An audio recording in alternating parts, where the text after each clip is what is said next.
Communist officials allegedly attacked U.S. diplomats and its own citizens with a new form of weapon. U.S. State Department officials have recently told reporters that brain attacks do exist in China.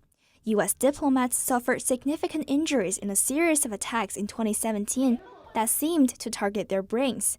The symptoms include fatigue, dizziness, hearing loss, balance problems, and trouble concentrating, among others. The National Academy of Sciences found that directed microwave radiation is the likely cause of illnesses among American diplomats in China.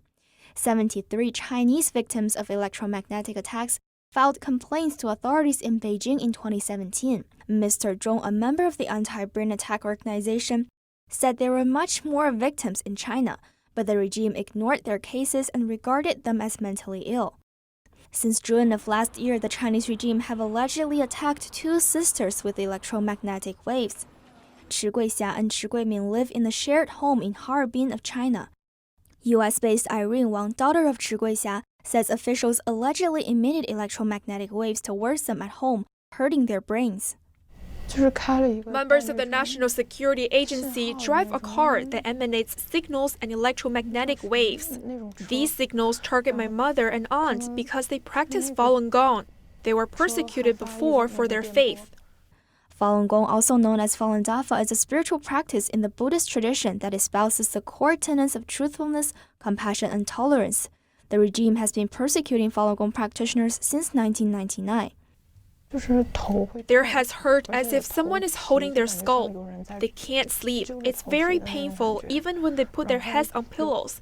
It's very hard for them to fall asleep. They really feel wretched. The sisters also had difficulty breathing. Once they moved to the homes of their relatives, the predicament stopped right away. But officials continued to follow and monitor the sisters round the clock, no matter where they went. Their relatives fell prey to the stalking as well. The sisters had no choice but to move back to avoid creating trouble for their relatives. They reported these incidents to local police, but to no avail. The Chinese Communist Party persecute people in an invisible manner. I hope that more people will be aware of these attacks one day. If any victims ask for your help, at least you know these incidents did occur. Reporting by Becky Zhou, NTD News. The Epoch Times is a fearlessly independent news media that publishes in 35 countries and 21 languages. Truth and tradition is our motto. Founded as an antidote to communist propaganda, today we're quickly becoming a household name across America.